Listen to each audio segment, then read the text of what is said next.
이유의 사슬. 나가이 다카시 지음. 홍성숙 옮김. 내가 결혼을 한 것은 대학을 졸업하고 3년째 되는 해였는데 당시 주수로서 월급이 40원이었다. 만주사변 당시로 물가는 싼 편이었지만 그렇다고 40원으로 살림을 꾸려가는 건 어려웠을 것이다. 그러나 나는 한 번도 아내로부터 불평을 들은 적이 없다. 새 옷 한 벌 사주지 않았다. 극장에 간 일도 없다. 둘이서 요리집으로 외식을 하러 간 일도 없다. 오락이라고 해보았자 1년에 한 번 바다에 간 정도뿐이다. 나는 매일 밤늦게까지 연구실에 틀어박혀 있었고 아내는 살림에 전념하고 있었다. 월 40원의 생활은 7년간 계속됐다. 가족의 옷은 전부 아내의 수제품이었다. 내 양말에서부터 와이셔츠에 이르기까지 월 40원의 생활은 7년간 계속됐다. 가족의 옷은 전부 아내의 수제품이었다. 내 양말에서부터 와이셔츠에 이르기까지 한 땀 한 땀 정성을 쏟아 만든 것이었다. 그걸 보고 연구실의 아가씨가 선생님은 낮에도 사모님에게 안겨있군요 라고 했다. 아내는 화장을 하지 않았다. 프랑스제의 입술 연지도 이탈리아제 향수도 손쉽게 살 수 있는 시절이었다. 그리고 거리에는 유한 마담이라고 불리는 계급의 사람들이 활개를 치고 다니는 시대였다. 식량도 썩어나도록 풍부했다. 아내는 갠 날엔 걸음통을 메고 밖에서 일하고 비가 오는 날에는 바느질이랑 뜨개질로 일손을 놓지 않았다. 그리고 마을의 부인회 연합 반장의 바쁜 역할도 해내고 있었다. 거기에다 나의 아내로서의 임무, 단 미치광이의 시중도 들지 않으면 안 되었던 것이다. 한 가지 새로운 연구에 착수하면 나라는 인간은 변해버린다. 연구 테마에 온통 정신을 빼앗겨버린다. 며칠씩 도서실에 틀어박혀 선인들의 업적을 조사한다. 카드를 만든다. 그리고 그걸 정리해서는 나의 새로운 방법을 구상한다.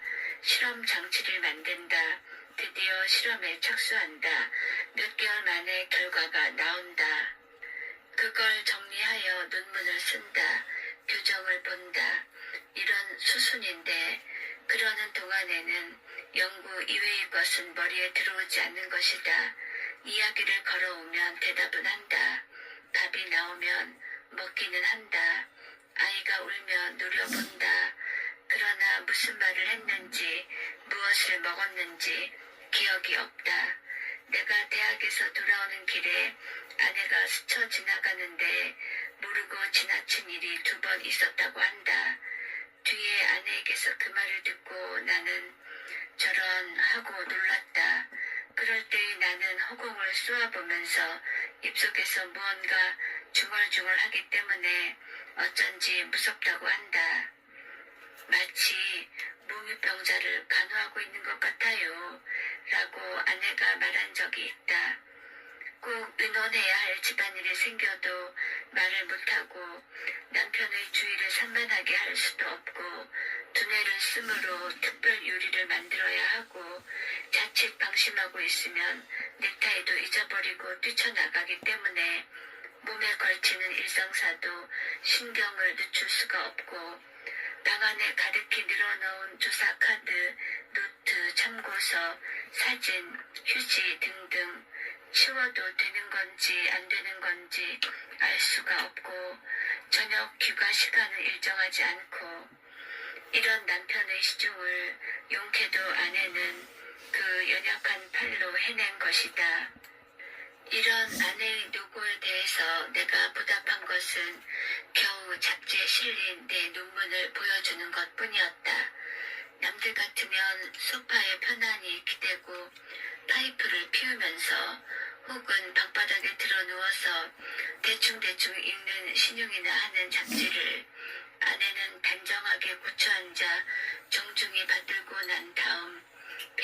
넘기는 것이었다. 잉크 냄새나는 활자가 내 이름을 찍어놓은 그 페이지, 그것은 전문 용어로 가득 차 읽어도 이해 못하는 문장이다. 그것은 몇 페이지에 불과한 짧은 것이지만 그 속에 남편의 생명이 마치 가다랭이 포처럼 깎여 들어 차 있는 것을 아는 아내는 눈시울까지 적시면서 읽어가는 것이었다.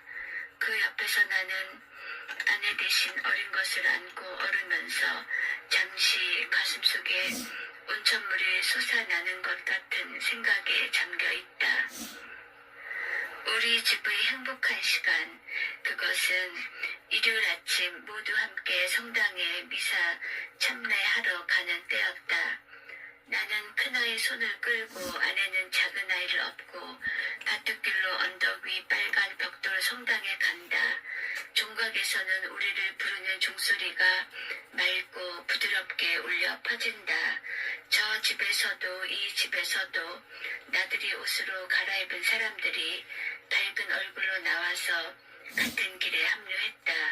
스테인드 글라스를 통해 비쳐드는 아침 햇살의 물결 속에 앉아서 내 목소리도 아내의 목소리도 더듬거리는 어린 것 목소리도 옆자리에 앉은 늙은 농부의 탁한 목소리도 하나가 되어 하늘에 계신 우리들의 아버지를 찬미에 올렸다. 그런 행복한 날은 이제 나에게는 오지 않는다. 나의 교우는 매우 적었다. 모두 비슷한 처지의 가난한 학자들이었다. 어느 여름 밤이었다.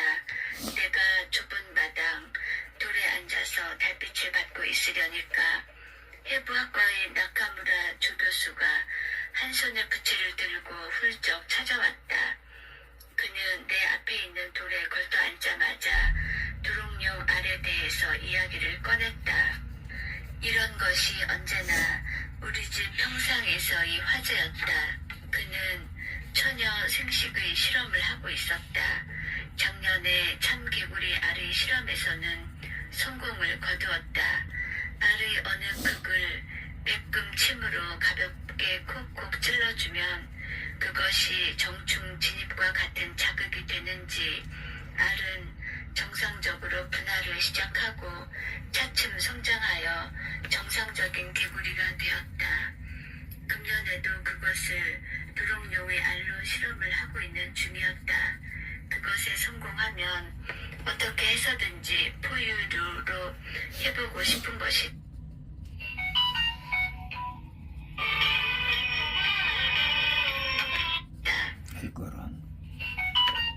아내가 들통에 우물물을 길어왔다. 그 안에 오이와 토마토가 떠 있었다. 나카무라 군은 왼손에 토마토를 올려놓고 오른손에 오이를 쥐고 그걸 난자와 정자로 가장하여 바짝 갖다 댔다가 떼었다가 하면서 계속 설명을 하면서 덥석덥석 베어 먹었으므로 어느 틈에 난자도 정자도 위장 속으로 사라져 버리고 없었다. 아내는 언제나처럼 좁은 뜰을 향해 나 있는 안방에서 셔츠에 다림질을 하면서 두 사람의 이야기에 귀를 기울이고 있었다. 느닷없이 나카무라 군이 안방에다 대고 말을 걸었다. 사모님, 머지않아 아이를 낳는 데는 남편이 필요 없을 것 같아요. 그랬더니 아내는 웃으면서 대답했다. 그럴까요? 그건 그렇다 치더라도 부부의 목적이 아이를 낳는 일만은 아닐 텐데요. 나카무라 군은 이 대답을 듣고 빙긋이 웃었다. 나는 조교수가 되어 월급이 100원으로 올랐다. 아내는 그래서 겨우 마음을 놓았다. 머지않아 아이가 소학교에 다니게 되므로 40원으로는 난감할 처지였다. 우리에게는 아직 연극 구경 같은 걸 갈 여유는 생기지 않았다. 그로부터 5년이 흘렀다. 나는 연구실에서 오랫동안 몰두하고 있던 방사선의 장애를 받아 백혈병에 걸리고 말았다. 남은 목숨이 앞으로 몇 년 되지 않는다는 진단을 받은 날, 나는 신뢰하고 있는 아내에게 모든 것을 털어놓고 선호책을 생각하자고 말했다. 그때 아내는 놀라는 기색도 없이 듣고 있었다. 내가 예상하고 있었던 대로 아내가 믿음직스러워 기뻤다. 이런 운명은 아내도 각오를 하고 있었던 것이다. 이런 아내라면 내가 죽은 뒤에 아이들을 훌륭히 키워 나처럼 방사선 연구에 종사하는 학자로 만들어주겠지. 나는 사후의 근심 없이 연구의 마지막 마무리에 몰두할 수 있었다. 아내는 더욱 깊은 애정을 가지고 나를 위로해 주었다. 병세가 차츰 진행하여 공습 동부가 내려 무거운 철모를 쓰거나 하면 다리가 비틀거릴 정도였다. 한 번은 아내에게 엎어서 출근한 일도 있었다. 8월 8일 아침, 아내는 여느 때와 마찬가지로 생글생글 웃으면서 출근하는 나를 배웅했다. 조금 가다가 나는 도시락을 잊은 것이 생각나 집에 되돌아갔다. 그리고 뜻밖에도 현관에 엎드려 울고 있는 아내를 본 것이다. 그것이 이별이었다. 그날 밤은 방공당번이어서 연구실에서 묵었다. 다음 날인 9일, 원자폭탄은 내 위에서 폭발했다. 나는 상처를 입었다. 순간 아내의 얼굴이 떠올랐다. 환자들이 구호에 바빴던 5시간 뒤 나는 출혈로 밭에 쓰러졌다. 그때 아내의 죽음을 직감했다. 라고 하는 것은 아내가 끝내 내 앞에 나타나지 않았기 때문이다. 우리 집에서 대학까지 1km니까 기어서 와도 5시간이면 올 수 있다. 설령 중상을 입었더라도 목숨이 있는 한은 기어서라도 기어오고 나의 안위를 물으러 와 주었을 아내였다. 사흘째 학생들의 사상자 처리도 일단락되었으므로 황혼 무렵 집에 돌아갔다. 온통 잿더미였다. 나는 금방 발견했다. 부엌에 있던 자리에 남아있는 검은 덩어리를. 그것은 탈대로 타버리고 남은 골반과 요추였다. 곁에 십자가가 달린 로사리오의 사슬이 남아있었다. 불에 탄 양동이에 아내를 주워 담았다. 아직 따뜻했다. 나는 그걸 가슴에 안고 묘지로 갔다. 주위의 사람들은 모두 죽어버려 저녁 해가 비치는 잿더미 위에 같은 모양의 까만 뼈가 여기저기 점점이 보였다. 내 뼈를 머지않아 아내가 안고 갈 예정이었는데 운명은 알 수 없는 것이다. 내 가슴에 안긴 아내가 바스락바스락 인산석회 소리를 내고 있었다. 나는 그것을 미안해요, 미안해요 라고 말하고 있는 거라고 들었다.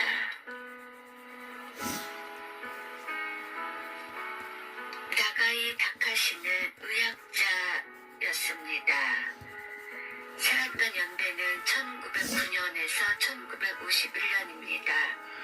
나가사키 의과 대학을 졸업하고 같은 학교 교수를 역임했었습니다. 1945년 피폭당하여 원자병 환자가 되었습니다. 원자병 연구와 치료에 전념했으며 저서로 나가사키 눈동자, 이 아이를 남기고 등이 있습니다. 나가이 다카시의 로사리오의 사슬이었습니다. 감사합니다.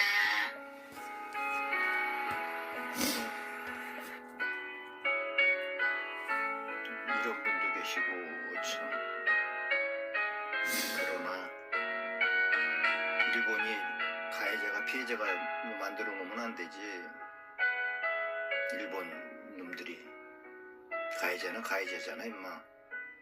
너희들 일본 놈들.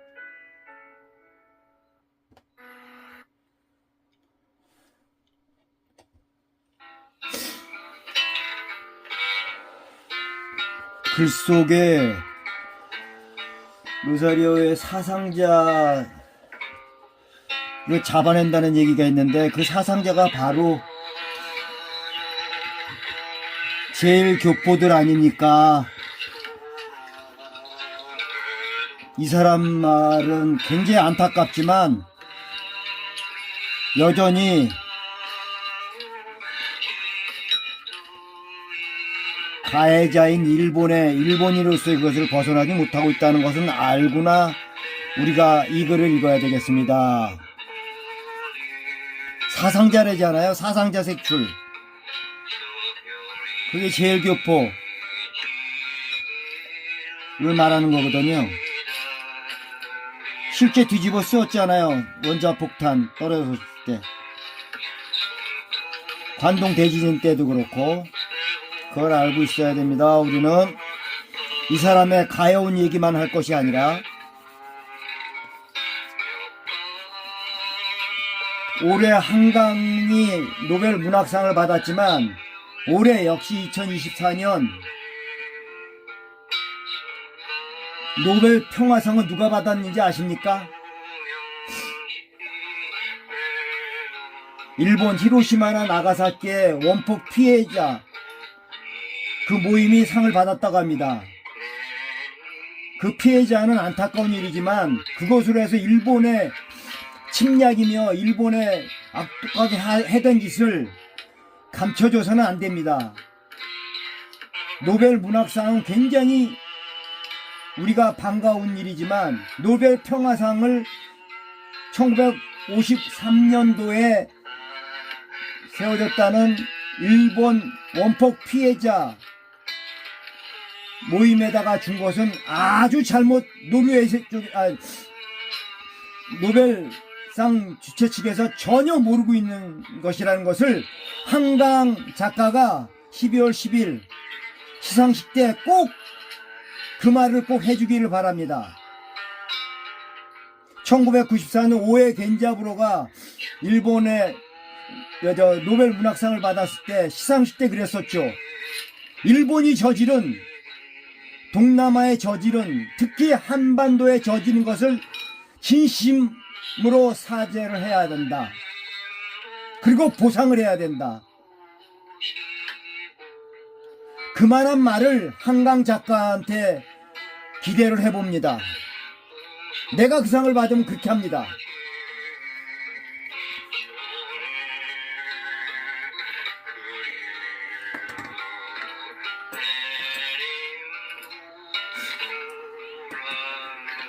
글을 참 잘 읽어야 돼요.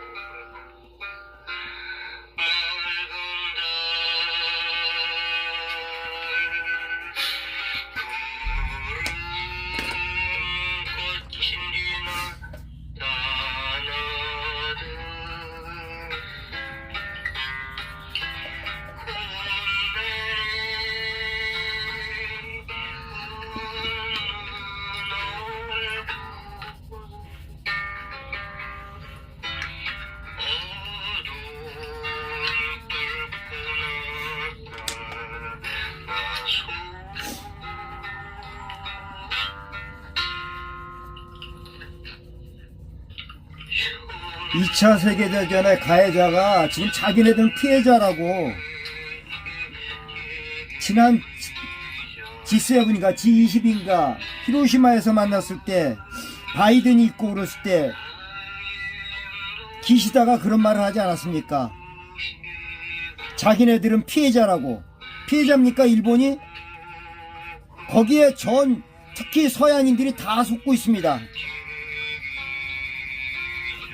속고 있으면서 한편 속고 있다는 것은 한편 한국에 가한 동남아에 가한 그런 것들이 다 감춰지고 있는 것이죠. 우린 책을 제대로 잘 읽어야 됩니다.